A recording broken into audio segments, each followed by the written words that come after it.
خطوة ممكن تعمليها لو انت عندك اكل عاطفي ان انت تعملي دايت؟ ده اللي هنعرفه في فيديو النهارده.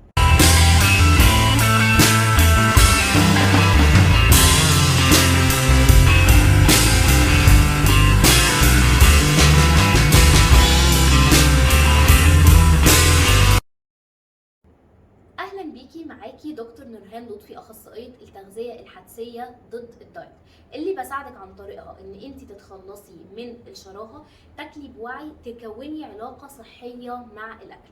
لو انت اول مره تشوفيني فما تنسيش تعملي سبسكرايب للقناه وتفعلي زرار الجرس عشان يوصلك كل جديد من القناه الفتره الجايه. بيبقى عندي شراهه كبيره جدا للاكل وللحلويات ولكل المخبوزات ولكل حاجه، او ببقى قاعده زهقانه فلاقي نفسي دايما بروح على الاكل وكل الحاجات الحلوه اللي في الاكل عشان انا بحب الاكل. ووقت ما بتفاجئ ان انا وزني زاد جدا بقرر ان انا اعمل دايت، ولكن بعد يوم 2 3 بلاقي نفسي ستيل مش قادره اكمل، ومع اول ضغط او مع اول حاجه او مع الزهق الاقي نفسي تاني برجع لنفس الدوامه وبرجع للاكل تاني. هو انا ليه بعمل كده وليه الدايت مش نافع معايا؟ ما بنت خالتي وصاحبتي وقريبتي كلهم نفع معاهم الدايت وكلهم خسوا الا انا. الحقيقه ان المشكله مش فيكي، المشكله في الدايت، لان الدايت مع الفتره اللي انت بتكوني فيها مضغوطه نفسيا الدايت اصلا بيزود عندك الضغط النفسي.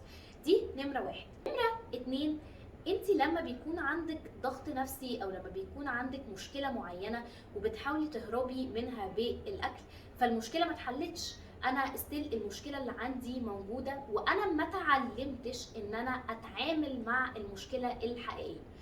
فلما باجي ان انا اعمل دايت انا بعالج المشكله من على السطح بتاعها، ولكن المشكله دي ليها جذور. زي بالظبط لما بكون بكنس او عندي تراب فبقوم عامله ايه، شايلاه تحت السجاده كده عشان محدش ياخد باله وبس كده، واقول الدنيا نظيفه، بس الدنيا مش نظيفه ولا حاجه، وفي مشاكل كتير من تحتها. علشان كده خطوة الدايت ان انت لما يكون عندك شراهة عالية جدا او عندك اكل عاطفي زيادة عن اللزوم وتقومي وقتها تلجئي للدايت بالذات دونا عن اي حاجة تانية، دي بتبقى الخطوة اللي بتخليكي كل مرة تحسي بالذنب اكتر، تحسي بالتعب اكتر، تحسي ان مفيش فايده، انا مفيش فايده فيا ومش عارفه اعمل ايه، وبرجع بعد شويه الاقي نفسي بقول الصوت بتاع انا هفضل كده ومش هتغير ومش هعرف اعمل حاجه. علشان كده اسوأ خطوه تبداي بيها لو انت عندك اكل عاطفي هي ان انت تقرري تعملي دايت، تاخدي دواء او تعملي نوع من انواع التكميم، لان المشاعر اللي عندك انت اصلا ما اتعلمتيش طريقه تانية تتعاملي بيها غير بالاكل. طيب انت كده سويتيها في وشنا، طيب هنعمل ايه؟ الدايت محتاجين وقتها ان احنا نقرر ان احنا نستغنى عنه في الوقت ده، ونعرف ان هو مش الجزء الاساسي ولا الجزء الاول في خطوه التعافي من الاكل العاطفي ومن الشراهه للاكل، ولكن هي الخطوه نمره ما تبقاش خطوه اصلا الا لو انا عالجت المشكله الاساسيه اللي هي اصلا مشكله زياده الوزن بتاعتي جايه من الشراهه الزياده والاحتياج للاكل في غير محله الحقيقي. طيب ايه اللي احنا المفروض نشتغل عليه؟ اول خطوه ودي اللي هكلمك عنها النهارده في الفيديو بتاع النهارده، حته الاكل بوعي، ان انا اتعلم اكون باكل بوعي، بحدد قوي الاسباب اللي انا باكل علشانها. ودي الخطوه اللي انا عايزاكي تطلعي بيها من الفيديو النهارده. راقبي نفسك كده على مدار الايام الجايه او على مدار الاسبوع الجاي، ايه الاسباب الاساسيه وسجليها في ورقه. ايه الاسباب الاساسيه اللي بتخليكي ان انت دايما تروحي للاكل، او الاسباب اصلا اللي بتخليكي تاكلي. ممكن تتفاجئي بحاجات غريبه عن شخصيتك، ممكن تتفاجئي ان انا باكل اللي قدامي وخلاص، ممكن تتفاجئي ان انا مش باكل اصلا طول النهار وباجي اكل كميات كبيره بالليل، ممكن تتفاجئي ان انت بتبقي مش جعانه ولكن بتاكلي علشان تسلي وقتك، ممكن تتفاجئي ان انا متعوده ما اكلش وجبات على بعضها، انا متعوده انقنق. فهتعرفي كتير قوي قوي قوي عن الاسباب اللي بتخليكي تاكلي. دي اول خطوه من خطوات الاكل بوعي. تاني خطوه من خطوات الاكل بوعي ان انت تتاكدي ان انت بتاكلي وانت فعلا جعانه، بتاكلي مش علشان الاكل موجود قدامي، ولكن بسال نفسي قبلها انا جعانه ولا مش جعانه.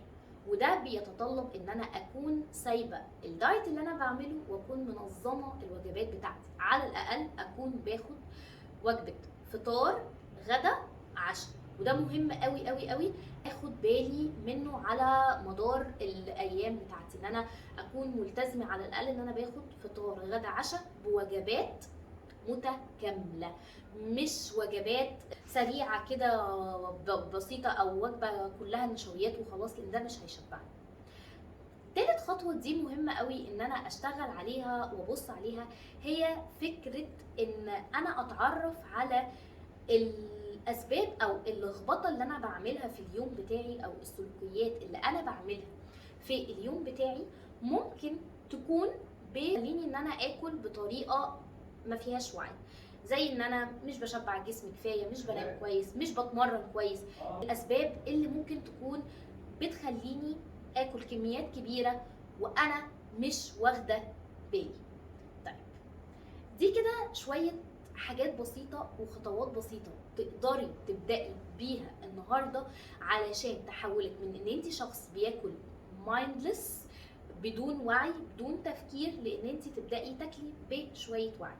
ودي اول خطوة علشان تبدأي تتعاملي مع الاكل العاطفي. نيني في الفيديو الجاي هقولك ازاي بقى تقدري تتعاملي مع المشاعر بتاعتك، وده الجزء المهم جدا جدا جدا في التعامل مع الاكل العاطفي. وده المشكله اللي احنا لما ما بنحلهاش وبنجري على الدايت وبنجري على التكميم وبنجري على الانظمه والادويه والكلام ده كله، بنلاقي نفسنا بنقف عند نفس النقطه وبنرجع لنقطه الصفر تاني. ولو انتي مهتمه ان انت دلوقتي تبداي معايا في بروجرام جديد وتبقي اول واحده تعرفي عن انطلاق البرنامج الجديد اللي هيبدا ان شاء الله في شهر سبتمبر، تقدري تعرفي، هسيب لك كل التفاصيل تحت الخاصه بالبرنامج الجديد وبفيديو خاص بيه جدا. ولو انت مهتمه تشتركي معايا ابعتي لي رساله، هحط لك برده تفاصيل الرساله عشان تقدري تبعتي لي رساله، ومستنياكي معايا. ولو عجبك الفيديو ده ما تنسيش تعملي لايك للفيديو، تعملي سبسكرايب للقناه، وتعملي شير للفيديو عشان اكبر عدد من الناس يتفرج عليه وتشوفه. واستنيني في فيديو جاي.